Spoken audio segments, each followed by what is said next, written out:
السلام علیکم ورحمۃ اللہ وبرکاتہ۔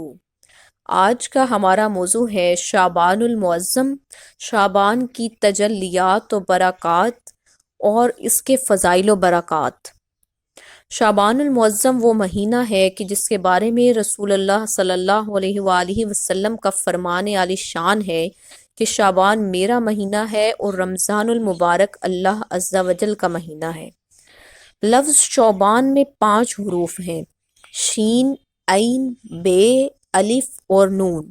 شین سے مراد ہے شرف یعنی بزرگی، عین سے مراد ہے علو یعنی بلندی، بے سے مراد ہے بر یعنی بھلائی و احسان، الف سے مراد ہے الفت اور نون سے مراد نور ہے۔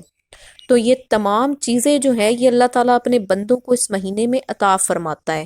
یہ وہ مہینہ ہے جس میں نیکیوں کے دروازے کھول دیے جاتے ہیں، برکات کا نزول ہوتا ہے، خطائیں ترک کر دی جاتی ہیں اور گناہوں کا کفارہ ادا کیا جاتا ہے۔ رسول اللہ صلی اللہ علیہ وآلہ وسلم پر درود پاک کی کثرت کی جاتی ہے اور یہ نبی خاتم النبیین صلی اللہ علیہ وآلہ وسلم پر درود پاک بھیجنے کا مہینہ ہے۔ صحابہ کرام رضی اللہ تعالی عنہما کا جذبہ اس مہینے میں کس قدر ہوا کرتا تھا، حضرت سیدنا انس بن مالک رضی اللہ تعالی عنہ فرماتے ہیں کہ ماہ شعبان المعظم کا چاند نظر آتے ہی صحابہ کرام علیہم الرضوان جو ہیں وہ تلاوت قرآن پاک میں مشغول ہو جاتے تھے، اپنے اموال کی زکوٰۃ نکالتے تاکہ کمزور اور مسکین لوگ ماہ رمضان المبارک کے روزوں کے لیے تیاری کر سکیں۔ حکام قیدیوں کو طلب کر کے جس پر حد یعنی سزا قائم کرنی ہوتی اس پر حد قائم کر دیتے تھے، بقیہ کو آزاد کر دیتے۔ تاجر اپنے قرضے ادا کر دیتے، دوسروں سے اپنے قرضے وصول کر لیتے تھے۔ اور موجودہ مسلمانوں کا جذبہ سبحان اللہ یہ ہے کہ پہلے کے مسلمانوں کے عبادت کا کس قدر ذوق تھا، مگر افسوس آج کل کے مسلمانوں کو زیادہ تر حصول مال ہی کا شوق ہے۔ پہلے کے اچھی سوچ رکھنے والے مسلمان متبرک ایام میں رب الانعام عز و جل کی زیادہ سے زیادہ عبادت کر کے اس کا قرب حاصل کرنے کی کوشش کرتے تھے، اور آج کل کے مسلمان مبارک ایام میں خصوصاً ماہ سیام میں دنیا کی ذلیل دولت کمانے کی نئی نئی ترکیبیں سوچتے ہیں۔ اللہ عز و جل اپنے بندوں پر مہربان ہو کر نیکیوں کا اجر و ثواب خوب بڑھا دیتا ہے، لیکن بد نصیب لوگ رمضان المبارک میں اپنی اشیاء کا بھاؤ بڑھا کر اپنے ہی مسلمان بھائیوں میں لوٹ مار مچا دیتے ہیں۔ شعبان کے اکثر روزے رکھنا سنت ہے۔ ام المومنین حضرت سیدنا عائشہ رضی اللہ تعالی عنہما فرماتی ہیں کہ حضور اکرم صلی اللہ علیہ وآلہ وسلم کو میں نے شعبان سے زیادہ کسی مہینے میں روزے رکھتے نہ دیکھا۔ آپ صلی اللہ علیہ وآلہ وسلم سوائے چند دن کے پورے ہی ماہ کے روزے رکھا کرتے تھے، اور یہ جو مہینہ ہے یہ رسول پاک صلی اللہ علیہ وآلہ وسلم کا پسندیدہ مہینہ ہے۔ حضرت سیدنا عبداللہ بن ابی قیس رضی اللہ تعالیٰ عنہ سے مروی ہے کہ انہوں نے حضرت سیدنا عائشہ رضی اللہ تعالیٰ عنہ کو فرماتے ہوئے سنا کہ رسول اللہ صلی اللہ علیہ وآلہ وسلم کا پسندیدہ مہینہ شعبان المعظم تھا کہ اس میں روزے رکھا کرتے، پھر اسے رمضان سے ملا دیتے۔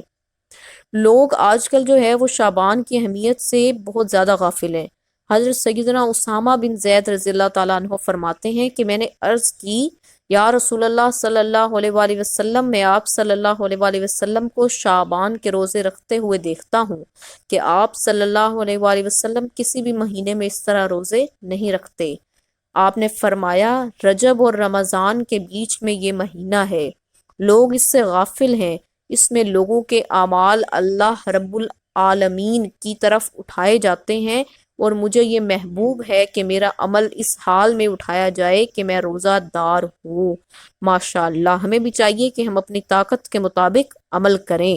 جیسا کہ آپ لوگ جانتے ہیں کہ شب برات قریب ہے، اس رات میں تمام بندوں کے اعمال اللہ تعالیٰ کے حضور پیش ہوتے ہیں اور اللہ تعالیٰ مسلمانوں کے گناہ معاف فرماتا ہے، مگر چند ان میں وہ 2 مسلمان ہیں جو باہمی دنیوی وجہ سے رنجش رکھتے ہیں۔ اللہ تعالیٰ فرماتا ہے ان کو رہنے دو جب تک آپس میں صلح نہ کر لیں، ایک دوسرے کے حقوق ادا کر دیں یا معاف کروا لیں کہ بإذنہ تعالیٰ حقوق العباد سے اعمال نامے خالی ہو کر بارگاہ الہی میں جاتے ہیں تو حقوق مولا تعالیٰ کے لیے توبہ صادقہ کافی ہے۔ اسی طرح مغفرت کے حوالے سے ایک اور حدیث میں آتا ہے کہ رسول اللہ صلی اللہ علیہ وآلہ وسلم نے فرمایا، اللہ عز و جل شعبان کی 15ویں شب میں تمام زمین والوں کو بخش دیتا ہے سوائے کافر اور عداوت والے کے۔ محترم سامعین، ہمیں چاہیے کہ ہم شعبان المعظم کے برکات سے فیض یاب ہوں، اپنی تمام دنیاوی رنجشوں کو مٹا دیں اور آپس میں صلح کر لیں تاکہ ہمارے نامہ اعمال اللہ تعالیٰ کے سامنے خالی ہو کر نہ جائیں۔ امید ہے آپ کو ہماری یہ ویڈیو پسند آئی ہوگی۔ چینل کو لائک، سبسکرائب اور شیئر کریں۔